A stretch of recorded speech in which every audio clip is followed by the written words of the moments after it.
All right, good evening.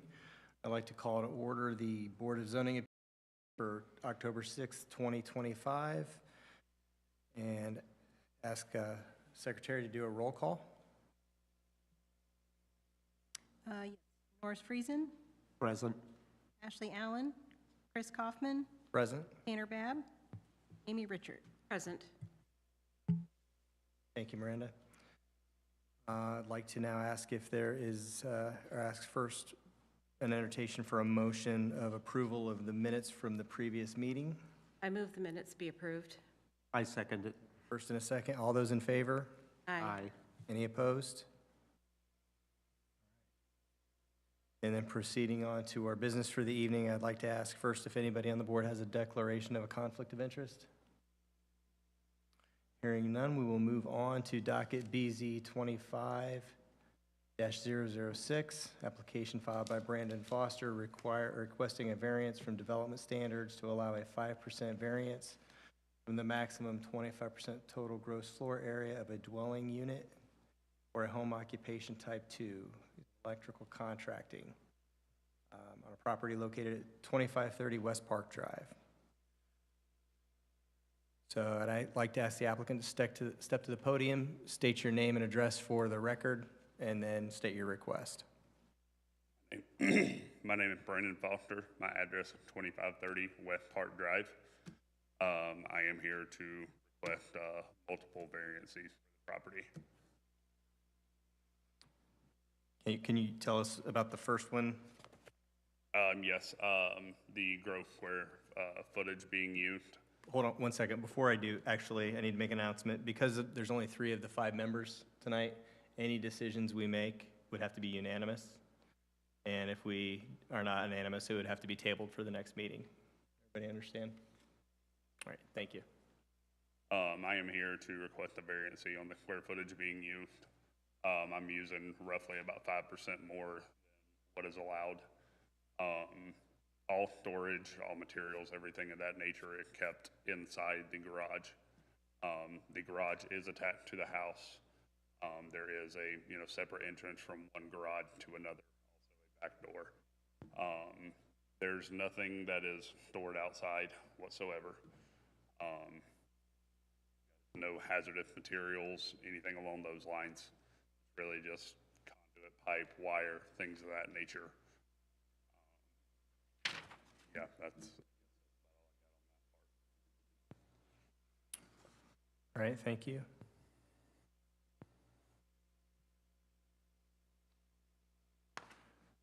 Does anybody from the board have any questions for the applicant?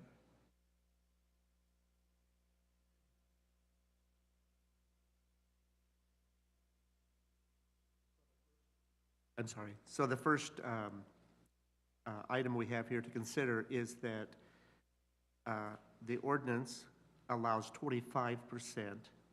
Is that correct? And you're asking for 30%? yes, sir. So it's a 5% more. And this is total square footage of the house and the garage? Yes, sir. The garage is attached, so it's roughly about, I'd say probably close to 4,300 square foot total. Okay, and there are 2 additional attached garages, is this correct? Yes, there is the house. You have a smaller 2-car garage, and then the previous owners built I'd say it's a 30 by 40 3-bay garage. Oh, okay. And is that also included in this total square footage, or is that separate? It is included in the total Okay. square footage. Yes. Okay. And this is all used just for storage, not for any work that you're doing on site? Yep. We do no work on site. It's, like I said, it's storage. Employees will come in maybe every other day, pick up the material they need for the next couple of days. They're out. That's about it. I have delivery from All-Phase Electric. They drive pretty much the same van I drive to drop off materials and such, and they leave immediately. Okay, thank you. So you mentioned you have outside employees who come by with their trucks. You said once a day? Like once every 2 days, probably. Okay. What about extra vehicles for your business that are stored on site? Are there any of those that are there regularly? I have one van on site, that's my personal van that I drive. My other 4 employees, I have 2 other vans. They take them home. The rest of the vehicles there are all personal.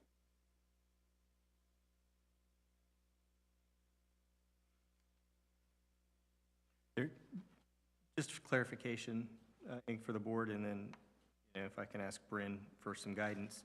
There are three separate variances that are being appealed here, correct? There's 2 variances and 1 special exception. One special exception, okay. The first one we're dealing with is the size of square footage, right? And then the Correct. other is traffic. And The then the other is the is number of employees. employees on site, correct? And then the third one would be for the home occupation itself. They're 3 separate requests, but they're obviously 3 related requests. In order to arrive to the final home occupation, obviously it would have to be compliant. So if there are issues here in the front end, then it becomes mathematically impossible to reach a favorable decision on the home occupation because of the degree of compliance.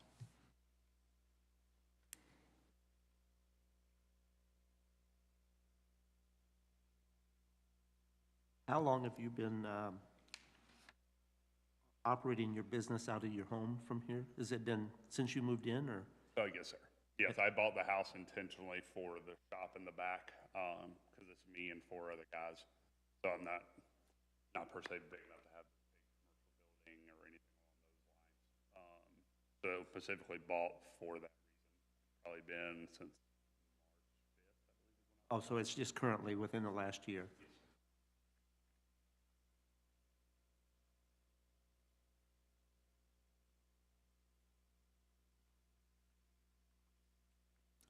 Were you aware that this 30%, 25% issue was at all an issue when you bought the house, or you were hoping to start a business out of your home? I was not aware of it whatsoever. I'm not gonna sit here and say that I know all the ins and outs of business. I don't. I'm learning it as I go. I did not have any idea on the square footage, employees, and everything else under the sun. I was definitely naive to that matter.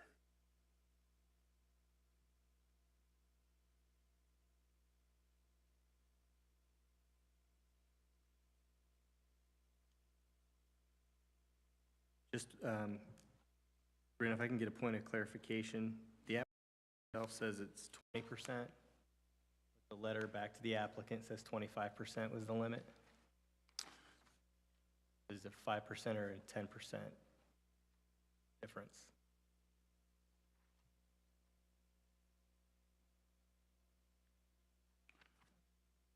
Can I pull out my phone and do some math? Excuse me? Can I pull out my phone and do some math real quick? Is that fine? Sure. Okay. Oh, Corrected it. in the actual letter or in the home occupation application? The home occupation applications, point B references will be more than 20%. Right, and I have 30 on here. I may have scanned it in before him and I ran the numbers at the counter. That's probably it. We ran the numbers to figure it out. I can pull those up if you guys have questions on the actual accounting of that.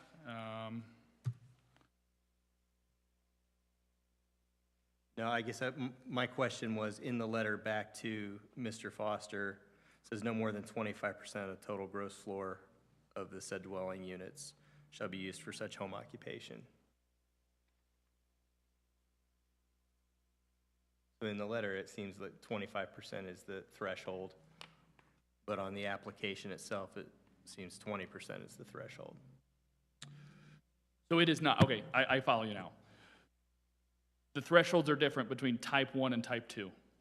We use the home occupation application as a screening so that the applicant, in their own answers, provides us with the information. 20 is the lower threshold for the type 1. If they list, obviously, 30 or 25, then we know that, and among other things, right? How to categorize them, employees, hours of operation, some of those sort of things that can go back and forth. But there are ceilings on both. For a type 1, the ceiling is 20%. For a type 2, the ceiling is 25%. Okay, thank you. Yep, sorry, it took me a minute to follow your train there.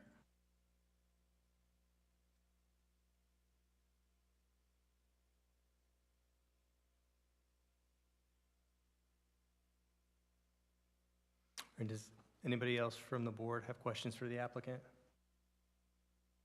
All right, thank you, sir. You can be seated.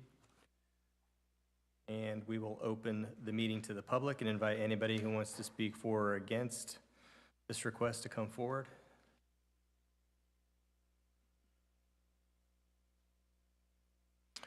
Please state your name and address for the record. Name's Daniel Fisher. My address is 2350 West Park Drive. Okay. I'm here to speak. I'm in support of what he's doing. Good neighbor, like he says, he has all phase, maybe come once, twice a week for delivery. I think we got more Amazon trucks. And I've talked to some of the other neighbors across the street. They're okay with it too. All right. Thank you.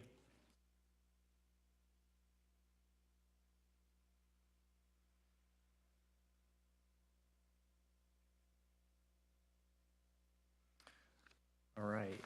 I will declare public portion of the meeting closed and ask staff to read staff report. Home occupation standards provide for certain types of home occupations to be conducted within a dwelling unit or accessory structure on residence premises. Two classes of home occupation are established based upon the type and intensity of the home occupation. Accordingly, standards have been established for each class of home occupation in order to assure the compatibility of the home occupation to other permitted uses in the Apple zoning district, to preserve the character of residential neighborhoods, and ensure that the property is not being overly used for commercial purposes. The subject property is 1 acre in size and constitutes Lot 3 in Polar Estates First Subdivision platted in 1986. It features 190 feet of frontage and 23 feet of depth with a 20-foot front utility easement and a 35-foot front building line. The dwelling features 3 bedrooms, and the property is serviced by city water services and a private on-site septic system. A single driveway onto West Park Drive serves as the only point of access running along the east property line. The property contains the following improvements under roof with percentages of the overall area. A single-family dwelling constructed in 1987 at 2,211 square feet, comprising 55%. An attached garage constructed in 1987 at 576 square feet, comprising 14%. And an attached pole building built in 2014 for 1,200 square feet, comprising 30%. And additional improvements include an above-ground pool in 2008, 15 by 30, a pool deck in 2008, 20 by 20, and a pool shed in 2008, 10 by 13. The applicant is currently utilizing the 1,200 square foot attached pole building at the rear of the property for his electrical contracting business. Enclosed in your packet is the home occupation application, response letter from the department, and other supporting documentation relating to this request. On September 18, 2025, an application for a home occupation was filed with the department. Because of some of the parameters of the home occupation, administrative review has led to the determination that the home occupation exceeds that of a Type 1, and subject to any variances received tonight would be best categorized as a Type 2, therefore requiring BZA approval. Those exceeding parameters include the following: number of employees and the usage of the property as a percentage of the dwelling. He seeks to continue to reside at this location and operate his business as a home occupation Type 2. However, those two aspects of the home occupation exceed those maximum standards set forth, and each variance will be considered individually, BZ 25006 and BZ 25007, in addition to the ultimate consideration of the special exception of the home occupation under BZ 25008. The variance being sought under this particular docket is to utilize 30% of the overall dwelling, including those attached structures, for the home occupation, thereby exceeding the 25% cap by 5%, or 203.25 square feet. The zoning code establishes parameters for the undertaking of commercial activities within a residential property and/or in a residential zoning district. Those have been codified in section 158.046 of the city's code. Home occupation standards were originally established in the city's zoning code in 1958 and overhauled into their current form in 1991 to streamline the application and approval process based on the classification as either Type 1 or Type 2. Type 1 home occupations are narrower in scope and can be approved administratively. However, Type 2 home occupations require BZA approval. The code establishes parameters, both in terms of minimums and maximums, and sets standards to assure the compatibility of home occupations with other permitted uses in the applicable district, to preserve the character of residential neighborhoods and to ensure that the property is not being overly used for commercial purposes. In addition to those parameters, there are general provisions that apply to all home occupations and standard conditions that are applied to either type 1 or type 2. The board may increase the restrictiveness of either any of the standards or the general provisions. However, it may not apply them in a less restrictive manner. The board, at its discretion, may also apply any additional reasonable conditions to the request as a condition of approval. Included in those general provisions include the limitation that the home occupation is not transferable to additional owners, limiting the operations from 7 a.m. to 9 p.m., and being subject to inspection, and there being a formal revocation process for noncompliance. The conditions, a standard that are applied to type 2s, limit it to 1 employee, a maximum of 25 square feet, no outdoor storage, no retail sales, 1 wall sign, no noise, smells, or ordinary traffic that exceeds the normal and ordinary, requirement of 2 additional parking spaces, that would bring the space here to be 5 total, and no heavy equipment. In terms of prior approval for this site and generally, the subject property contains no prior BZA approvals. There is a 2005 home occupation type 1 administrative approval on file for a single pickup truck hauling business that the prior owner operated from this location. That business has long since ceased to exist, and the owner has passed, and the property has since transferred to its current owner. Historically speaking, the BZA has considered 261 type 2 home occupations in its history. 86% have been approved, 41% of those have had additional conditions applied to them, 6% were withdrawn by the applicants, and 8% were ultimately denied. The BZA has only previously considered 5 variance requests to deviate from those standards that it has established. Docket BZ 87018 to allow a 4x4 ground sign. That request was denied. BZ 8723 to allow an 18x24 sign. The results of that request are unknown because the minutes are not present for that particular meeting. BZ 91005, a waiver from the 2 parking spaces, is approved with the condition that there be no outside employees. Docket BZ 91037, again to waiver for the 2 parking spaces. That request was withdrawn by the applicant. And docket BZ 98010, a 1,423 square foot variance from the 461 square foot maximum area. That request was ultimately withdrawn. There has not previously been BZA approval to exceed the maximum allowable square footage for a home occupation. The Plan Commission and Council have established these maximums using a specified formula that is context sensitive to each parcel by being percentage based. Staff has not been presented with compelling evidence as to why this request should rise to that level of establishing such a precedent. In terms of the comprehensive plan has the following overarching land use goal as it relates to commercial uses in residential areas that calls for to continue to prevent the encroachment of businesses and other non-compatible land uses into residential neighborhoods. Some additional information as it relates to home occupation regulations as a whole. They're designed to ensure that the very limited commercial nature is conducted in a manner that is not overly noticeable to the neighbors or casual passerbyers, and conducted in a manner that preserves the residential quality of life and aesthetics. The attached garage or limited portions of the pole barn could be utilized for the home occupation while allowing the property to remain within the maximum square footage allowance. In preparation of your decision tonight, the board staff has prepared some recommended findings. The board, as always, may come up with its own findings, adopt the applicant's findings, adopt staff's findings, or a combination thereof. Staff finds that the approval will not be injurious to the public health, safety, morals, and general welfare of the community because the standards for home occupations and general provisions for type 2 home occupations will ensure the size and scope of the home occupation do not pose an undue burden or injure other permitted uses. These standards and provisions are applicable to all home occupations regardless of their size. Number 2, the use and value of the area adjacent to the property included in the variance will not be affected in a substantially adverse manner. Staff finds that regardless of the overall size or percentage of space utilized for the home occupation, the limitations imposed that all activities be conducted indoors and limited to 25 or 30% with the requested variance will ensure that a majority of the dwelling's area remain devoted to its principal residential use. And finally, the strict application of the terms of the zoning ordinance will not result in practical difficulties in the use of the property. Staff finds that the property was developed and has historically been utilized as a single-family dwelling, a use which is permitted by right and can continue. The ability to use a limited portion of the dwelling and its accessory structures for narrowly tailored home occupations within the parameters of the zoning code exists for this property without the need for a variance. That option represents a reasonable alternative in addition to utilizing the property solely for its residential purpose. Based upon the findings above, staff recommends denial. All right, thank you, Bryn. Does the board have any questions for staff? Yes, I'd like to have a little clarification under the additional information, Part 2, where it is stated the attached garage or limited portions of the attached pole garage could be utilized for the home occupation while allowing it to remain within the maximum square footage allowance.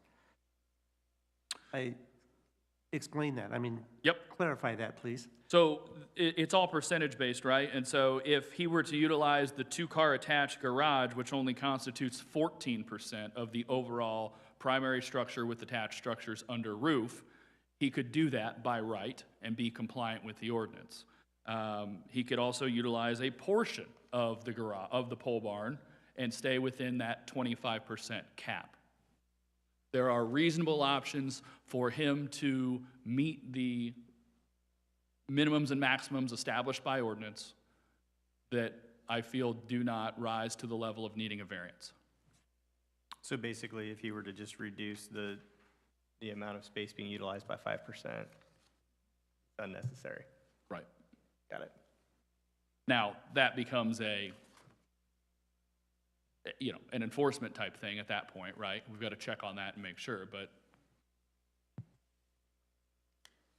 Yes, I guess I was thinking that as the property is appropriated, whatever, the house was 55%, which I assume was all the living dwelling, and 576 square feet, 14% was the attached garage, and what we were really looking at was this pole barn, attached pole barn, of 30%. But what you're saying is that that could be reappropriated for a home business accordingly. He could reduce it by 5%. you can always use less space. Yep. But Just again, because he's using that today, yeah. But again, like you said, it becomes an enforcement issue in terms of if it's abided by or not.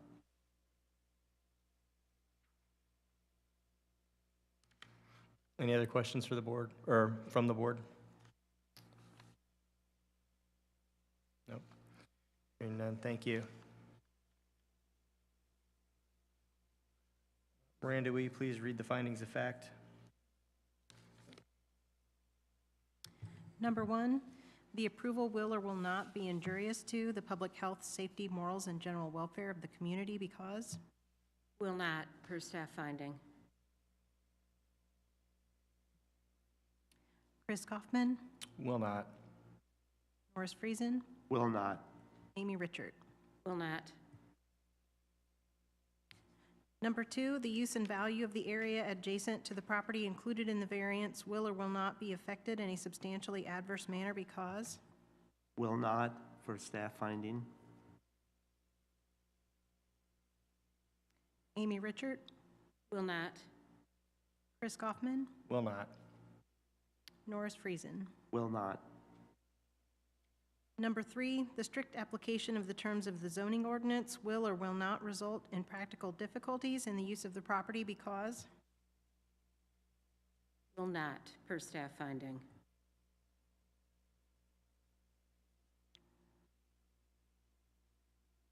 Norris Friesen, Will not. Chris Kaufman, Will not. Amy Richard. Will not.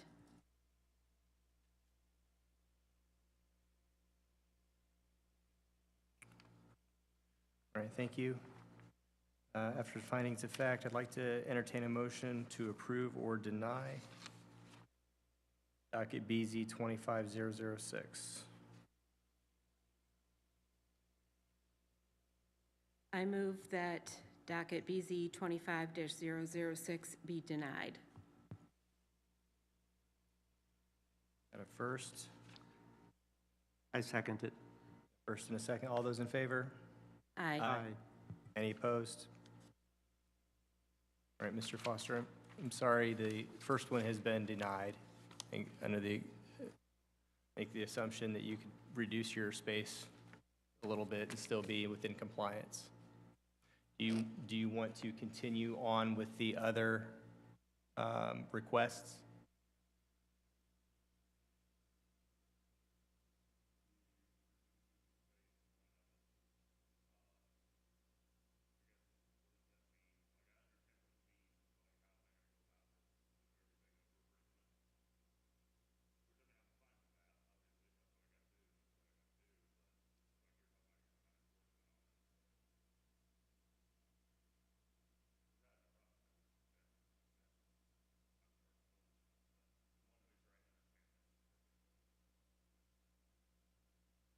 Or, well, I guess however you would configure it, it's probably up to you, but it would be,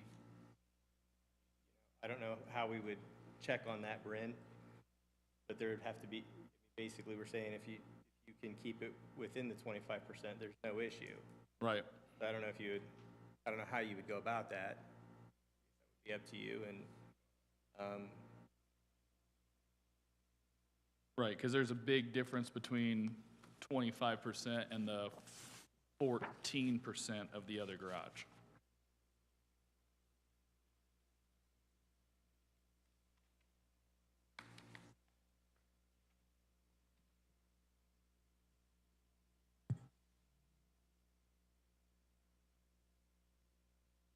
I guess, so the other option is just use the garage. Either. Either use less of the pole barn or use all of the Yeah. garage.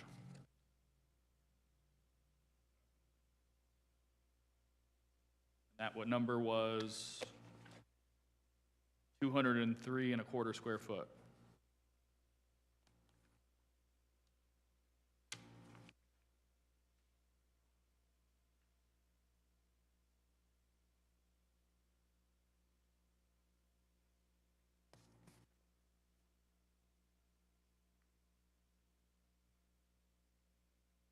So, given that, do you still wish to continue with the other requests? Okay. So would that, how would that work, Bryn? I mean, if this one's denied, he would still be within a type 1. He could conceivably be within a type 1 or type 2. The problem is that now moving into the next request, he has employees, and those employees exceed the parameters established. Right. So we just need to roll through them. Okay, so moving on to docket BZ 25-008. Same applicant, Mr. Foster, will you please come to the podium, state your name and address for the record, and state your request. My name is Brandon Foster. I live at 2530 West Park Drive. I am requesting a variance in the number of employees allowed on the premises.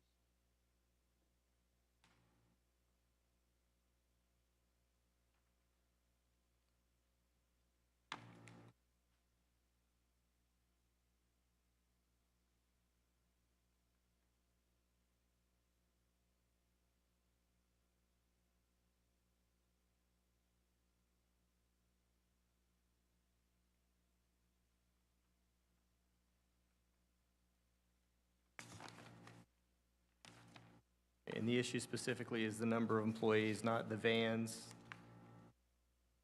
that correct? Yeah, as it relates to the spirit of the ordinance, it specifically caps the number of employees that are permissible in a type 2 home occupation to one additional person outside of those that are residing at the residence. As you heard, and this is just an evolution of the world and we live in today, as you heard the neighbor talk, you know, I've got neighbors that the Amazon vans stop at their house far more times. So traffic is written in a way in the ordinance that is relative, and that the normal and orderly traffic generated by residents. So in this day and age of e-commerce, that is quite a bit. But obviously with employees, creates additional traffic on that front. But as it relates to this particular request, it is purely the number of employees. Do The ordinance would allow himself and one employee, Correct. and you are proposing 4 additional employees besides yourself?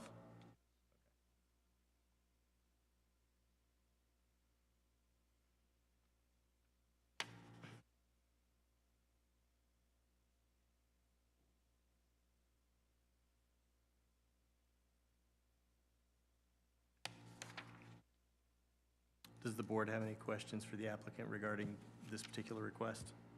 I guess my major question is that a home business is limited to one person, and you're wanting to appeal that decision on 5, and what would be your compelling reason other than you need 5 people to do your work? I understand that, but you're trying to still operate it out of an ordinance that is very limited in its structure.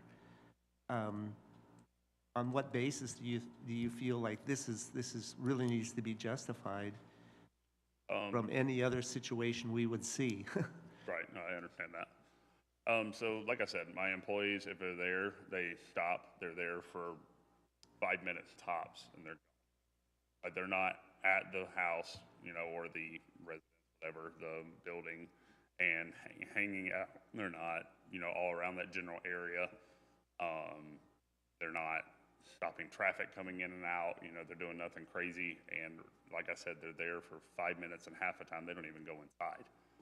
Half the time I've got the stuff sitting out for them. By the time they pull up, so I load up and they're going. I understand, you know, obviously it's a big jump from 1 to 4, obviously. With that being said, I mean, just to be honest, like, I consider my employees my friends. We're a family. My guys are not just my men. They're not a paycheck to me. They're not a number to me.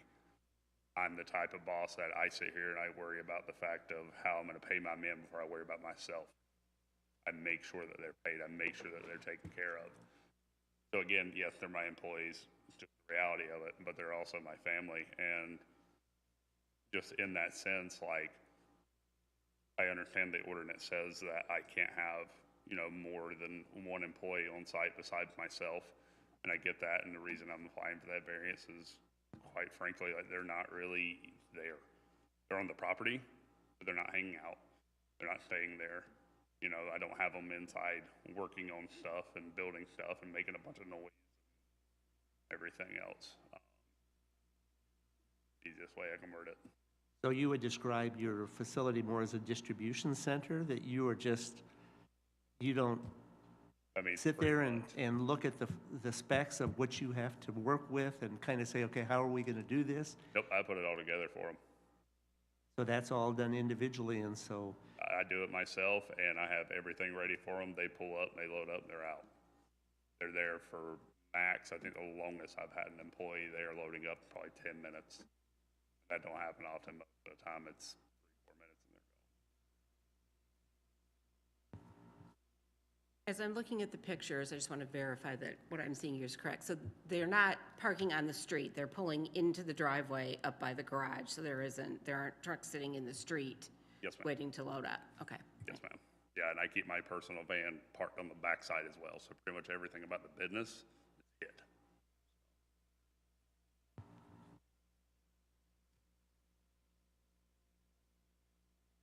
how long have you been working as an electrician on your own business? I've been open now for 2.5 years. 2.5 years. And your previous location, were you working out of a store or I was working out rented of my space? rental property. out of your rental property? Yep, I had no idea about, again, any of this. So I was working out of a 1-car garage. I did that for a year, and then I bought. And any kind of signage or any kind of thing? I mean, you're just word of mouth, and how do you generate your business? Do you, I have a advertisement website? for Google local service ads. I'm on Facebook as well, word of mouth. Quite honestly, I hold my company and my guys to a standard, and I expect it to be withheld. So word of mouth travels quick. Got a lot of normal clients, and you know, just out it goes. So that's the main way I advertise. Plus, my vans are marked. they have my business on them, but I don't have any signage on the front yard, anything along those lines. I don't plan to put one up.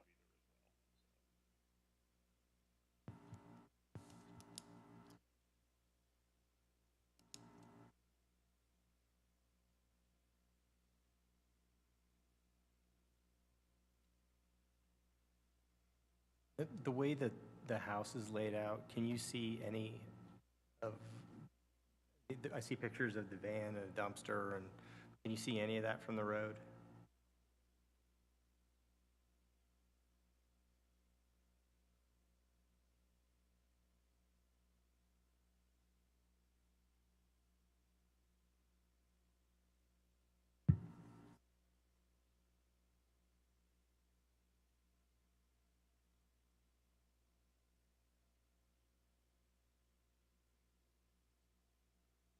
Yeah, if that stuff was sitting there, you would see all of it.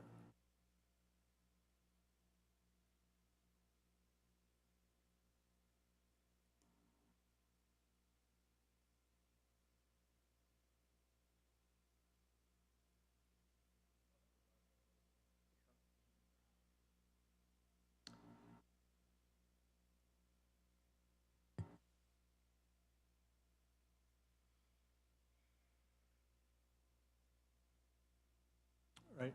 Does the board have any further questions for Mr. Foster? Be seated. I'd like once again to open the meeting to the public.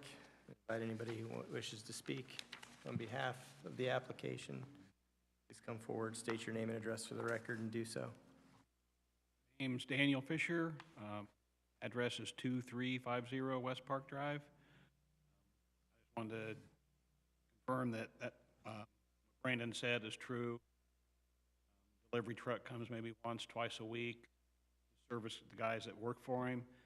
They'll come, get the supplies, and they're gone. I won't see them for 2 days. They might come back, get something. There's not like real heavy traffic coming in and out of the driveway.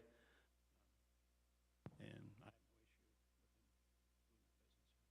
issue. All right, thank you. May I ask you a question, sir?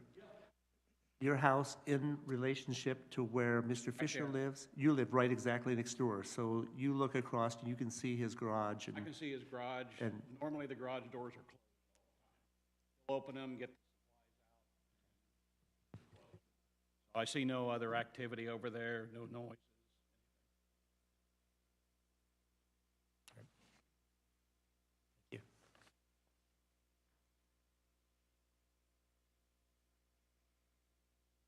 All right. Given no one else from the public is here, I will declare the public portion of the meeting closed and ask staff to read staff report. A little redundant on some of these, but obviously home occupation standards provide for certain types of home occupations to be conducted within a dwelling unit or accessory structure on the resident's premises. 2 classes of home occupations are established based upon the type and intensity of the home occupation. Accordingly, standards have been established for each class of home occupation in order to assure the compatibility of home occupations with other permitted uses in the applicable district, to preserve the character of residential neighborhoods, and to ensure that the property is not being overly used for commercial purposes.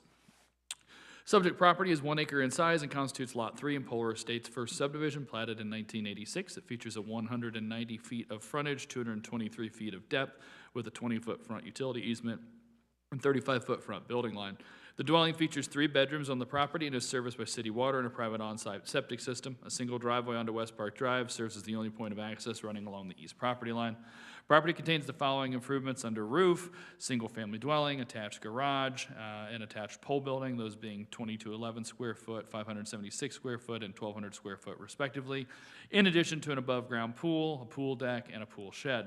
The applicant is currently utilizing 1,200 square foot of attached pole building at the rear of the property for his electrical contracting business. The business features 4 outside employees, in addition to the resident, and at least 3 work vans. Closed in your packets, the home occupation application, response letter, and other supporting documentation. On September 18, 2025, an application for the home occupation was filed with the department. Because some of the parameters of the proposed home occupation, administrative review has led to the determination that the home occupation exceeds that of a type 1 and subject to any variances would be best categorized as a type 2, therefore requiring BZA approval. Those exceeding parameters include the following: number of employees and the usage as a percentage of the dwelling. He seeks to continue to reside at this location and operate his business as a home occupation type 2. However, those two aspects of the home occupation exceed the maximum standards set forth, and each being considered individually BZ 25006 and BZ 25007, in addition to the ultimate consideration of the special exception for the home occupation under BZ 25008. The variance being sought under this particular docket is to allow 4 outside employees in addition to those residing at the dwelling, presently 1. So 5 persons in total to be engaged in the home occupation. Code limits type 2 home occupations to only 1 outside employee. Also worth noting is the presence of approximately 3 work vans comprised with those 4 employees plus residents, making maximum parking demands on the site potentially around 10 spaces. The zoning code establishes parameters for the undertaking of commercial activities within a residence and/or residential zoning district, and those have been codified in 158.046. The home occupation standards were originally established in the city's first zoning code in 1958 and overhauled in their current form in 1991 to streamline the application and approval process based on classification as either a type 1 or a type 2.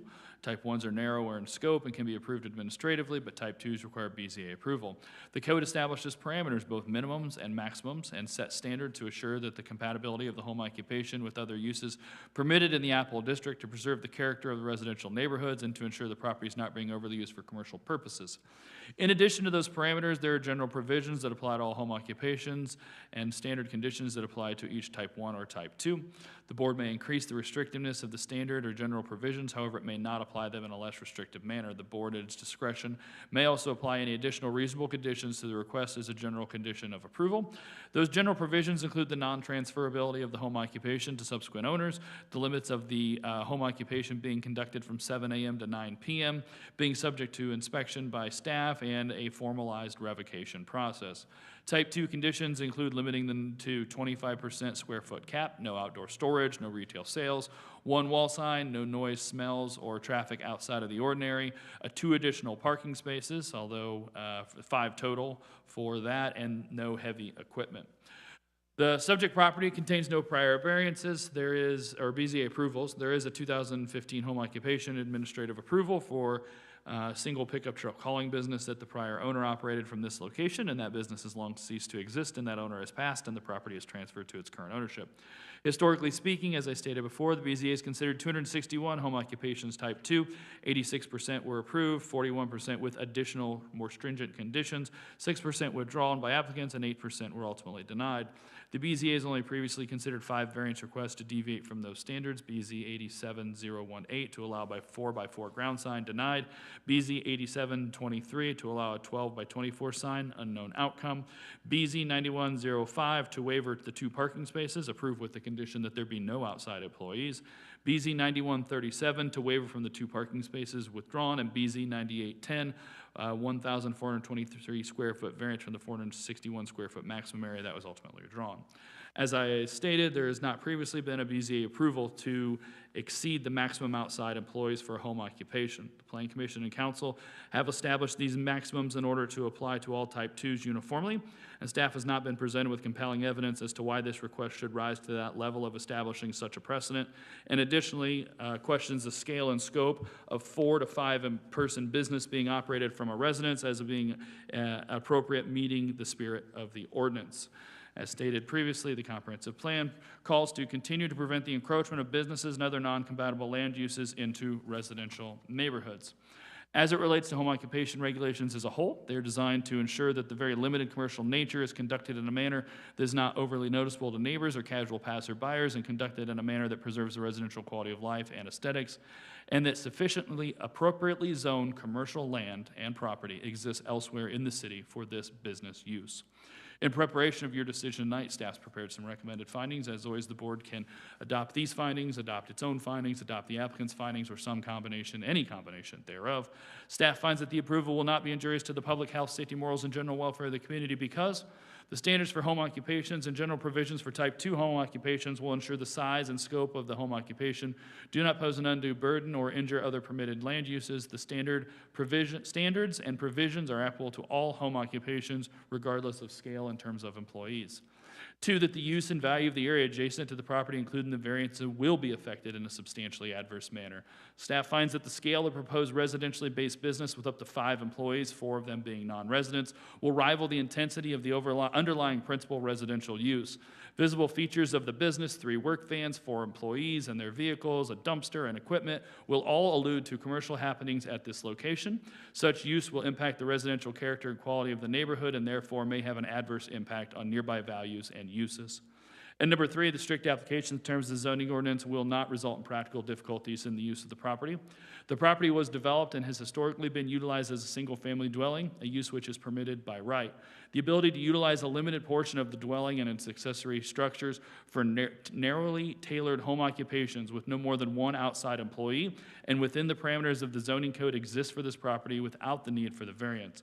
That option represents a reasonable alternative in addition to using the property solely for its residential purpose. Based upon the findings above, staff recommends denial. All right, thank you, Bryn. Does the board have any questions for staff?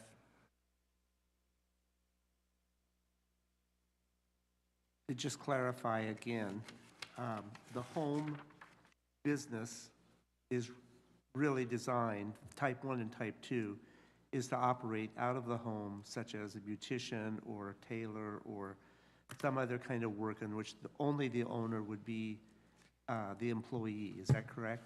Or a type 2 with 1 outside. I will pull from the zoning code. 1 outside in addition to the homeowner? In addition to people who reside there, yes. 1 outside employee for a type 2. So there could be 2 employees. Type 2, Okay. yes. The employee, yeah. Okay. Thank you for that clarification.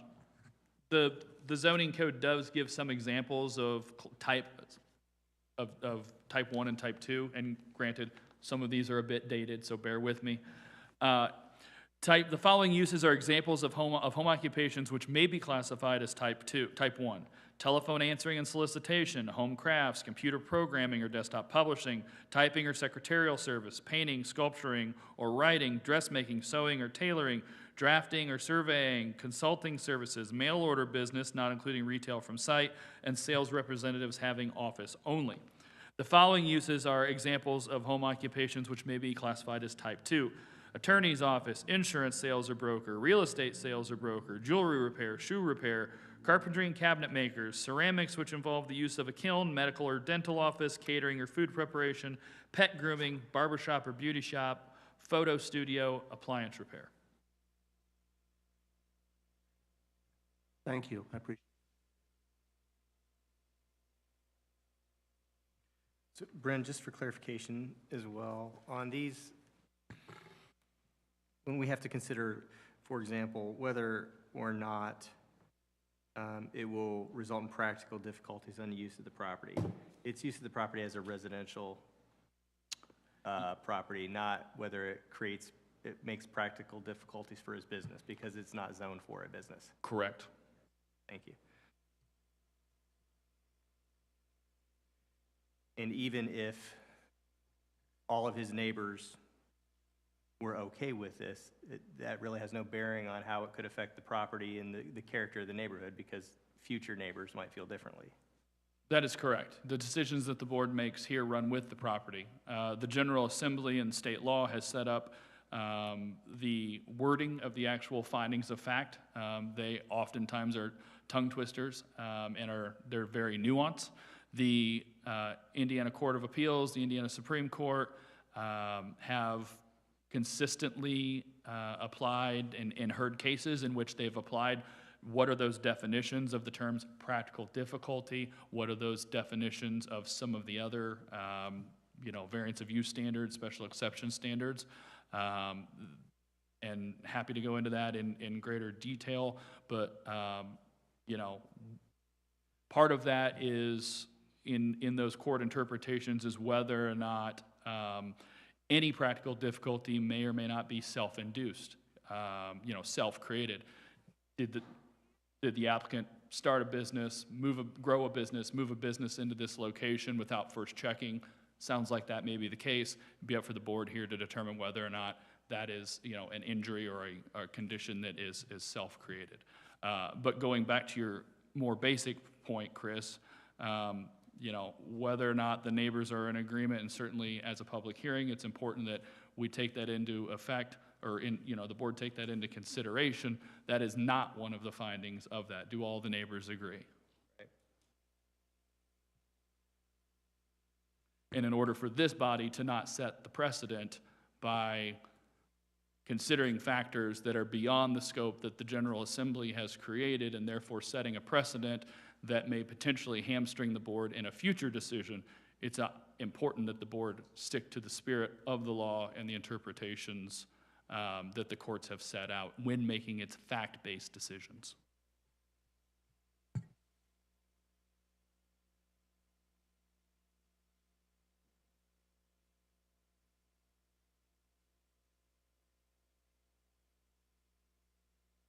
Thank you. Further questions from the board? Miranda, will you please read findings of fact?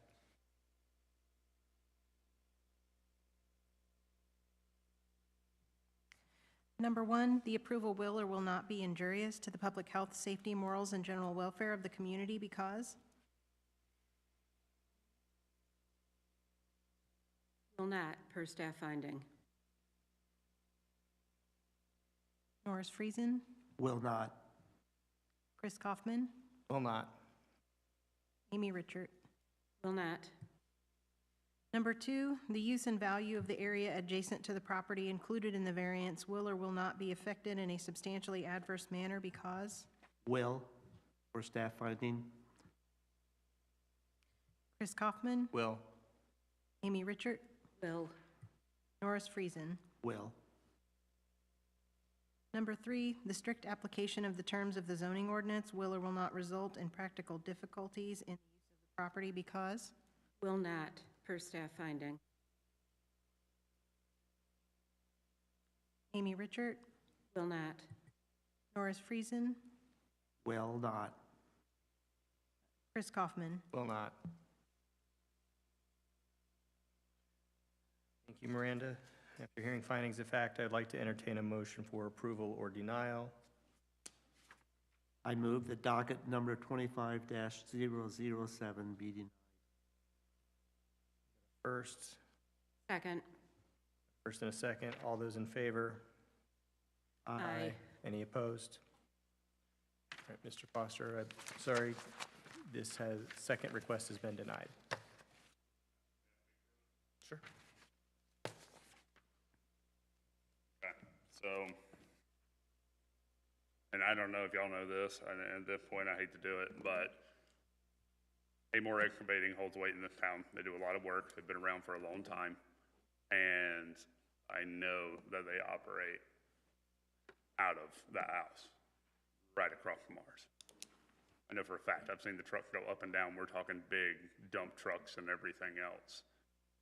The fact that I have a dumpster in a van pretty much is all you can see. The trencher is going inside the garage. I just hadn't had time to move it in there yet. But a van and a dumpster. And then again, like I understand the employee thing, but they're not really there. Like I'm kind of at a loss because they can operate this whole entire business and drive 18-wheelers and have employees in and out of that the whole entire day. But I can't have them come in out of mine 2 minutes every other day. Make it make sense. It doesn't make sense to me. So you may or may not be aware of any historical approvals that Amore has under a prior variance of use and what conditions and time limitations that may or may not have. And I'd be happy to go over that with you at another point in time, but this is not the forum for that. Good to know how y'all operate.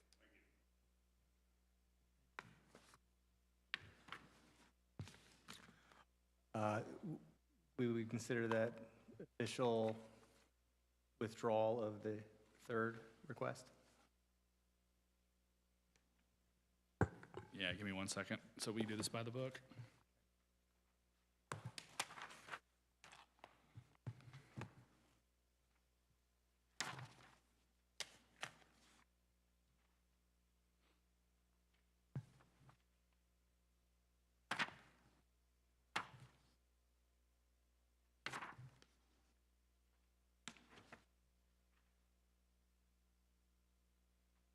Easier to search.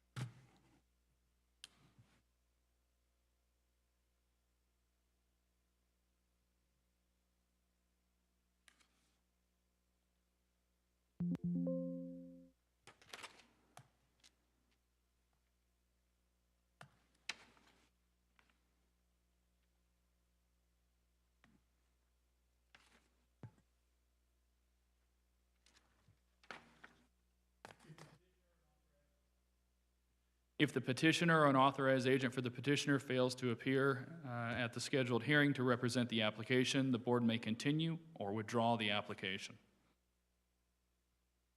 Thank you. So do we need to make a motion to withdraw that? I'd entertain a motion to withdraw the application on behalf of the applicant not appearing. I move that we withdraw the application. I'm going to first. Second. Got a first and a second. All those in favor? Aye. Aye. Any opposed? Thank you. Just for clarification purposes, the third proposal was assuming that the first two would be approved. And the third one, what was the distinctive in terms of it being to be under consideration? The request to be an actual home occupation. The actual home occupation, and so, I mean, Oh, you okay. you could consider it. I mean, the reality is that, He could still have the occupation, but he couldn't have any employees and he couldn't storage for 25%. correct, you couldn't exceed the parameters for that. I mean, there's, yeah, I'm not gonna get into it with, you Yeah, know, I see. those sort of options. There are options out there. Thank you. All right. So it looks like we do have one more. Yeah, I don't know where that applicant is. Would you like me to attempt to call that applicant to see? All right. Sure.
For a point of order, could he do it remotely?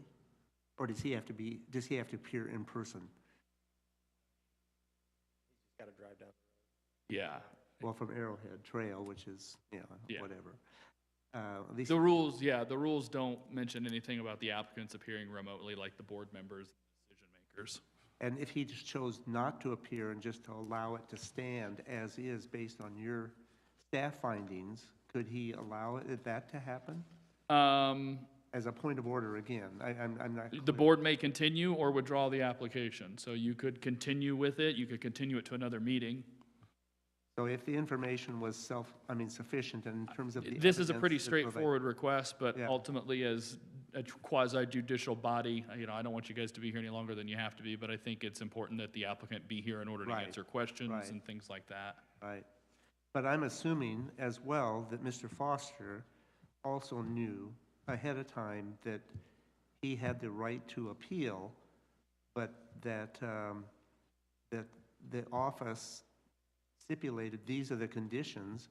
Yeah, so And he originally, had as much information regarding this as we did, because we have a copy of the letter written to Mr. correct, so Foster. you'll note that the So original he letter, knew that he had to have compelling argument. so originally, we denied his application because it exceeded the parameters. He came in and wanted to appeal that. As him and I talked at the counter further, he realized that, the nature of the appeal is applying the standard in the form that it is, and then he came back and said, yeah, I want to do a variance, and so that's the paperwork we ultimately gave him. Okay.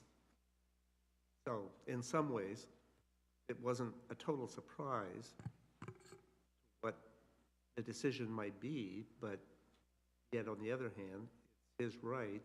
Just like it's his right to appeal tonight's To appeal. decisions. Yeah. He so chooses. Yeah, I mean, I feel bad, but yet on the other hand, I don't feel compelled as a board member of the BZA that I could take exception with this in light of everything else we're seeing and what you're doing day in and day out. So I appreciate your diligence that you provide to give some perspective here. Yeah, while we wait, just by way of refresher and recourse, we can go over the statutory standards for practical difficulty and that sort of stuff, just for, in the court cases. Clearly, the ordinance was designed for a home business, not for,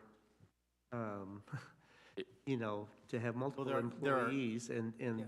if this were approved and others were approved, it could create a real constraint. I mean, it could be really a difficult situation. And there's a difference between a home business and running a business out of your house. True. Good point. I appreciate that. Thank you.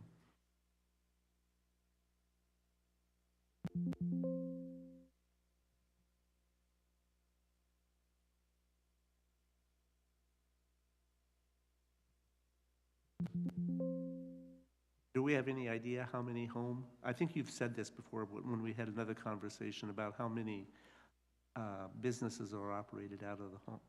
Yeah, that was individuals. report. As far as type 1, I don't have a good number on that because they're approved administratively, and those just go in the address file, and we have 9 banks of address files we'd have to go through and figure those out. But in terms of home occupation type 2s, since the beginning of time,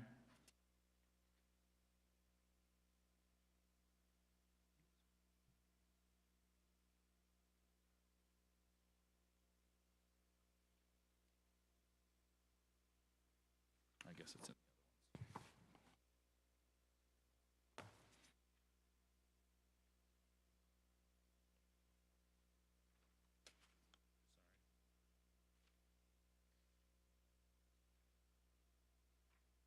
261 type 2s with an 86% approval rating.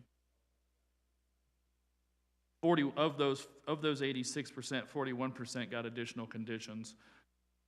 6% were withdrawn and 8% were denied.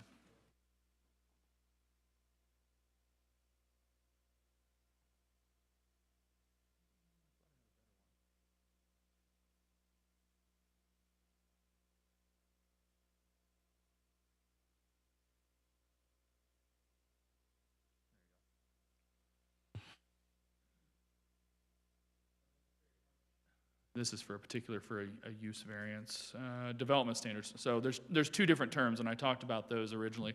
In use variances, the term is unnecessary hardship, and in variance from development standards, it's practical difficulties. in finding of fact. And so, first one coming from a court case in 1985, Metropolitan Board of Zoning Appeals versus McDonald's. This would be out of the Court of Appeals. While we observe that the standard of practical difficulties is imprecise and only vaguely different from the standard of unnecessary hardship, we must attempt to give meaning to the term employed by the legislature. Those courts which have applied the standard of practical difficulties have generally required an area variance petitioner to prove, one, significant economic injury from the enforcement of the zoning ordinances, and that is citing Cowan versus Kern, 1977, and other considerations in determining the existence of practical difficulties are whether the injury is self-created or self-imposed, and whether any feasible alternative is available within the terms of the ordinance which achieve the same goals of the landowner.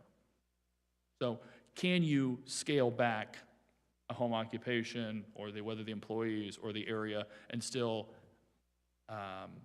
have the right to operate that? That was one case. Boyle versus Kosciuszko County, 1991.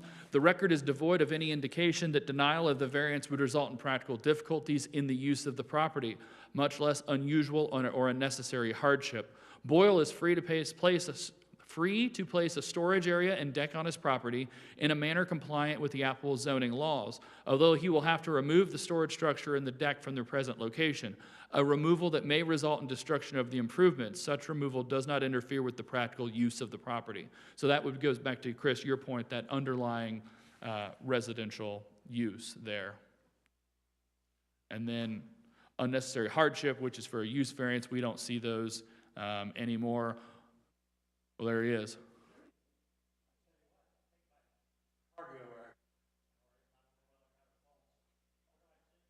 You'll come right up to the podium here and just hang on a second, okay? Thank you for I making got it. that date. I apologize for my delinquency here. I was planning on coming tomorrow night. I just got it mixed up. Okay. All right. Please do step to the podium, and for the record, state your name and address, and state your request. Okay.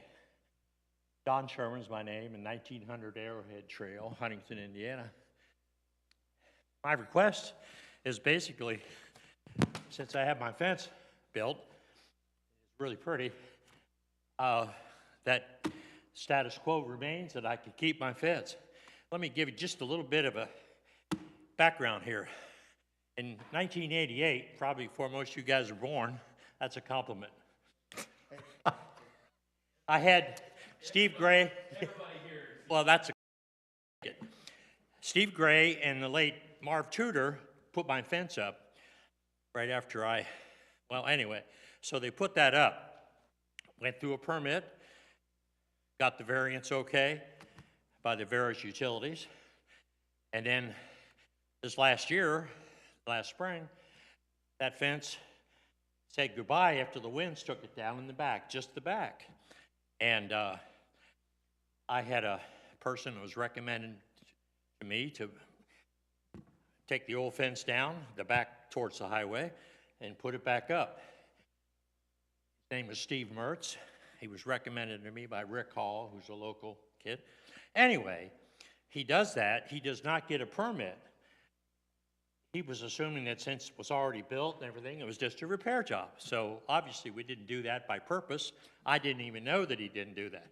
So I got the information here that we needed a permit, and then I came down to the office and got that taken care of, and then going to go through the steps of getting the putback, which I had back in '88. And I assumed, and they came and marked everything off and everything, and then I got a letter saying that I was being refused the variance that I'd had since '88. There I was confused, so I came down and we got that straightened out, and I got a letter saying it was okay then. So that's where I am. I'm just basically a guy that had a fence blow down, assuming that I would hire a person to fix it, and we did, and we didn't get the permit, which was needed, and that's the only thing that I would say that we did wrong. But again, I didn't know that the builder didn't have that, because everything was being marked in the backyard. So that's where we are. If I missed anything, Ask some more questions or whatever. Can I correct two things? Yeah. 1990 was the original fence. 90. Yep. Thought it was 88. Nope, I got the original I fence. built from in 88, Yeah. 90. I just want to make sure Okay. you're accurate. I So appreciate it. 1990 is the original fence, and Mr. Sherman made a reference to a prior variance. As we'll dive into in the staff report, there was never a prior variance.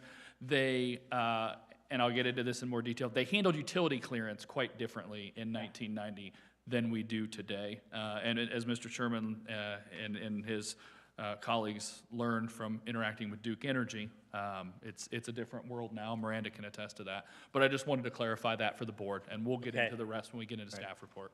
Thank you. I was going to ask for clarification about that. Okay. All right, does the board have any questions for Mr. Sherman?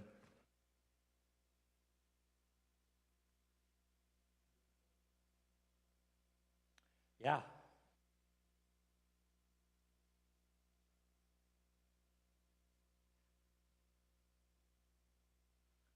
My wife really appreciates me getting that taken. There's a new one.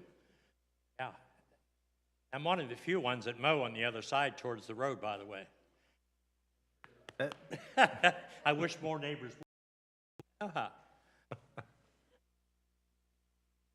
No questions from the board? All right, hearing none. Thank you, Mr. Sherman. You can be seated, and I will open the public I appreciate that. portion of the meeting. There's nobody here from the public to make comment, so I will close the public portion of the meeting. You're welcome to sit back down, Mr. Sherman, if you'd like. And I will ask staff to read staff report. Thank you. Just as a big picture here, the purpose of front yard setbacks standards are requirements that serve the purpose of regulating the distance which separates structures from abutting public right-of-way. Setbacks provide for, among other things, yard space for trees, lawns, and landscaping, to buffer structures from the dust, noise, and fumes of the street, to provide adequate light and air in higher density areas, to reduce hazards at street intersections that may result from obstructions of the motorist view, to relieve street congestion by preserving land for future right-of-way expansion, to provide adequate access by emergency services, and to help preserve the general character and development of the area. The 1,300 square foot, the site is a 10,380 square foot subject property located on the north side of Arrowhead Trail and adjacent to US Highway 24. It is comprised of Lot 15 in Misaki Village and contains 15-foot easement along the north and west property lines. The property has access directly off of Arrowhead Trail via a 16-foot wide driveway. Technically, this lot is considered a double frontage lot because of its non-accessible road frontage along US Highway 24. So follow me along. Under the zoning code definition of a front yard, this lot has two front yards, that being on Arrowhead Trail and by default on US 24, although we'll get into that here in a little bit more greater detail. A 1,513 square foot single-family dwelling with attached garage circa 1988 occupies the site. There's your 88. The house was in 88. The applicant has recently replaced the rear portion of the 6-foot-tall wood privacy fence adjacent to US 24. The original fence was permitted under permit number 9005 and installed in 1990. At that time, whether it be by code definition or by enforcement standards, the US 24 frontage was not recognized as a regulatory front yard, and therefore setback concern was not addressed at that time. Wish they would have. Similarly, the easement provisions of the fence code were also more relaxed, requiring only that the owner acknowledge the presence of the easement and that the fence was being constructed in the easement, and not obtaining clearance from utility companies like today's fence standards require. And so I'll just read to you that original 1990s fence, the kind of the fine print there, and it says, I also understand that due to the placement of the fence in an established public easement, if at any time the need should arise for the utilization of the easement, the fence must be removed at my expense. So, and looks like Mrs. Sherman signed that. So they acknowledged that at that time. The standards in the fence code and the permitting are a little bit differently. As Mr. Sherman indicated, the contractor failed to first obtain a fence permit for the replacement work, and the owner has since worked not only to obtain easement clearance from all of the utilities, but also seeks to legalize the privacy fence in the front yard setback along US 24, effectively resolving the issue in perpetuity. The subject property is zoned R1A residential and has been since 1992 when it was rezoned from R3. The fence code allows for the fence code allows for a privacy wow, I really butchered that one. A privacy fence of up to 7 foot tall at this location, but dictates that it is subject to the 25-foot prescribed front yard setback as established by the zoning code. The primary rationale for fence setbacks is to preserve and promote neighborhood character, avoid roadway and intersection visibility concerns, and to prevent the stacking of vehicles and semis onto public roadways. In terms of prior approvals for this particular property, docket BZ 82004, a variance to the 720 square foot minimum floor area for apartments, that was denied. And docket BZ 8220, an appeal of the 720 square foot minimum floor area from applying to the building as a whole and not to the apartment unit. So before this was developed in a single family residential subdivision, there were proposals to build apartments at this location in the early 80s. And so that appeal was ultimately granted. And this, like I said, it applies to the larger real estate that eventually became all of the plat of Misaki Village. Additional information, the board has historically given great latitude to property owners adjacent to regulatory front yards along US 24 that are limited access. So limited access means that Mr. Sherman can't go to INDOT tomorrow as the authority having jurisdiction and say, I want to put in a driveway off of US 24. They're not going to allow that in his particular case. It is a limited access US highway, so they regulate that. Only non-residential businesses along US 24 treat the US 24 as their visible front yard, and that's mainly for advertising purposes and marketing purposes, things like that. Most residential uses go to great lengths to shield their properties from US 24 and the noise and lights and the traffic of the 4-lane divided US highway brings. The commercial and industrial uses across the highway for Mr. Sherman in this instance also feature building lights and infrequent headlights that may shine across US 24 towards the residents. Many of the residents in this subdivision with lots duly fronting US 24 have previously installed privacy fences or tall vegetative screenings, and sometimes both.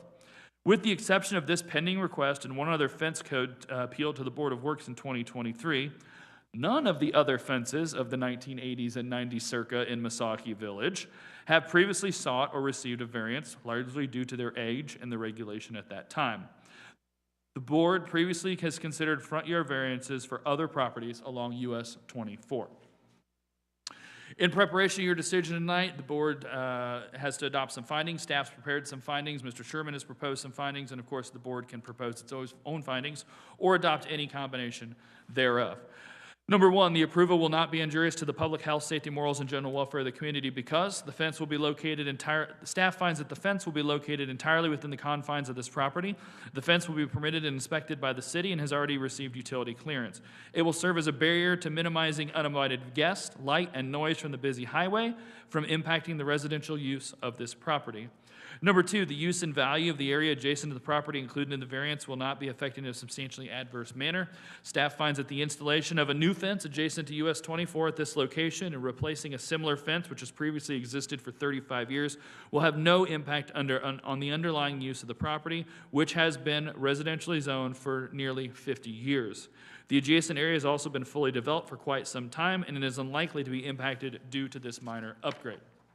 And number three, the strict application of the terms of the zoning ordinance will result in practical difficulties in the use of the property because staff finds that the imposition of a 25-foot front yard setback for the privacy fence would reduce the front yard adjacent to US 24, so what Mr. Sherman treats as his backyard, from 40 feet to effectively 15 feet and reduce its usability.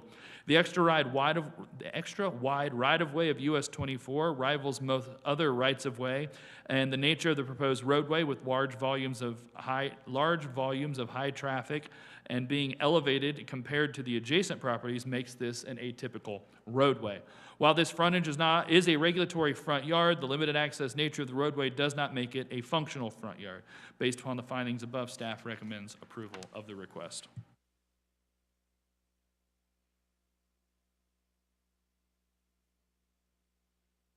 Thank you, Bryn. Are there any questions for staff? I have one.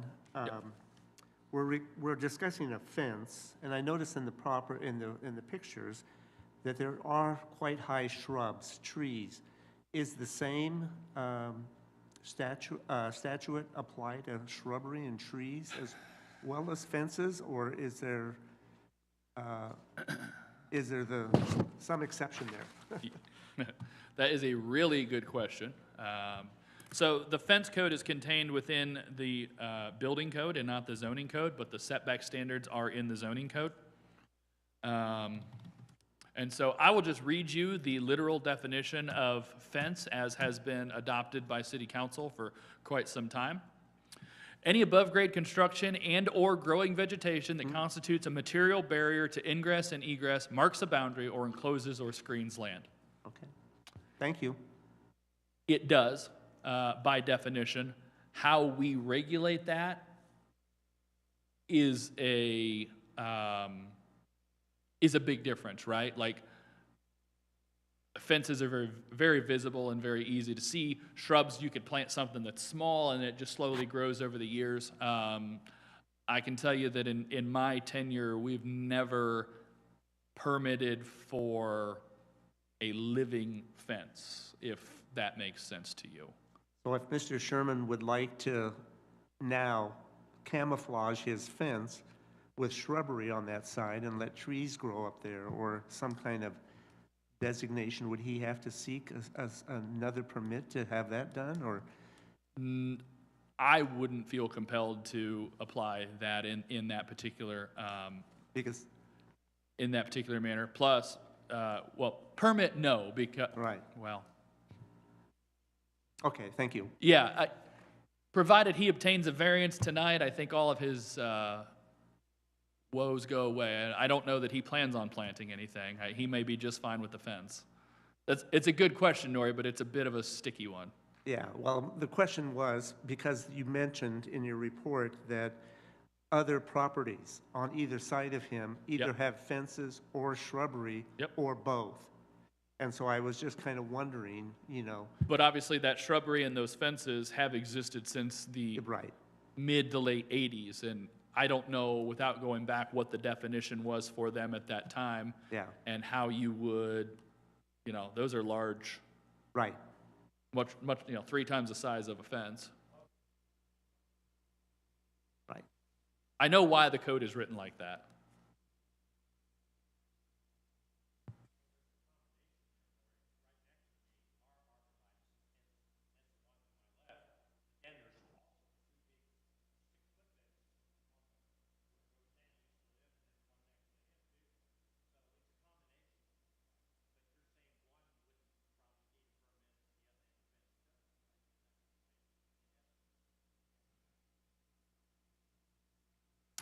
All right, thank you, Bryn.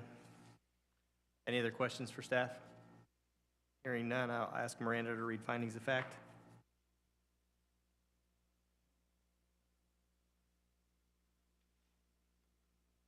Number 1, the approval will or will not be injurious to the public health, safety, morals, and general welfare of the community because Will not for staff finding. Norris Friesen, Will not. Chris Kaufman, Will not. Amy Richert. Will not. Number 2, the use and value of the area adjacent to the property included in the variance will or will not be affected in a substantially adverse manner because Will not, per staff finding. Chris Kaufman, Will not. Amy Richert, Will not. Norris Friesen. Will not. Number 3, the strict application of the terms of the zoning ordinance will or will not result in practical difficulties in the use of the property because Will for staff finding. Amy Richert, Will. Norris Friesen, Will. Chris Kaufman. Will. Thank you, Miranda. Now, after hearing findings of fact, I would like to entertain a motion for approval or denial of BZ 25009. I make a motion for approval of request BZ 25-009. I second it. First and a second, all those in favor? Aye. Any opposed? Thank you. It's been approved, Mr. Sherman. You're official. That's very nice. So the only thing we have left is your fence permit. So you have a couple of options. You can hang out here until the meeting's done, and we'll get you that issued here in like 5 minutes, and then you don't have to come back down. Okay. Or you can just throw $5 at Miranda, and she'll put it in the mail. I don't know if you're in a hurry to get home to dinner or not. Have that option, I think $5 off. That way, Okay, right now? sure. Okay. As everybody is the witness here. She'll get it in the mail to you, okay? I'm an early sleeper because I just got back from California. I'm adjusting to 3-hour time difference and whatever, so. We'll put it in the mail. Yep. We just can't write a receipt right here. Again, I apologize for my being late, but I got my times fixed up. That's fine. Okay, I'm down here. You are free to go, yes, thank you. All right. See no citizens, so there can be no items from citizens. Any discussion from the board? Chris has some discussion. I do, yes, I am resigning from the Board of Zoning Appeals. Resigning from the Board of Zoning Appeals, effective the 1st of next year. I officially deny that. Do not consent? I do not consent. I'll join that. My apologies. Yeah, It Chris says is, you're 28. Yeah. yeah. Chris is, obviously, as you guys all are well aware, has taken on additional roles and responsibilities in the day-to-day, and so who are we to tell him what he has time for and what he doesn't have time for? And I went back the other day, Chris. You've been on the board since 2014, 2015 timeframe. I can't remember that exact date, but I did put it in when I forwarded your email on to the powers that be to, prepare for your replacement. And so you've had a good 10 years. Now, for the rest of you, that doesn't mean you get out at 10 years. Some of you are here for life. But no, Chris, thank you for your service. You will be missed. I didn't realize it was that long. Does it seem that long? Yeah. It really was. I think it was 2015. Wow.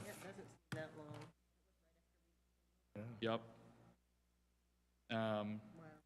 So I guess that means for the rest of you, you'll have to figure out who's going to fill those shoes, and poor Tanner, because I assume that you guys are just going to jump him right on up.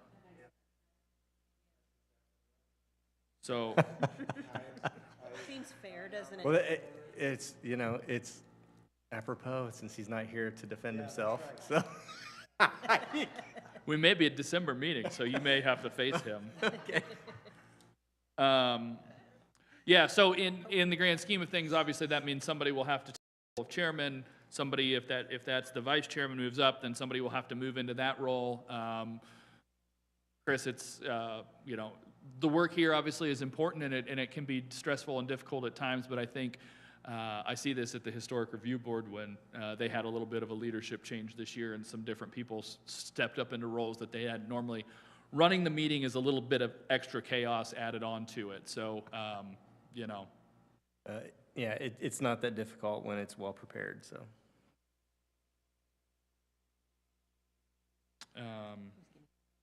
Thank you. I appreciate that. But that's Miranda, not me. I was trying to find when you actually started. So, that being said, does anybody else have anything? No more resignations. No, in all seriousness, are you interested in sticking around? Would you? Okay. I just need to know whether or not you're throwing your hat in at that. So we'll make a note of that to make sure that everybody's clear on that. I appreciate that. All right. Hearing nothing else worth discussing, can we get a motion for adjournment? I move that that the meeting be adjourned. Second. All those in favor? Aye. Thank you all. Have a good night. Enjoy your, as your bodies still adjust.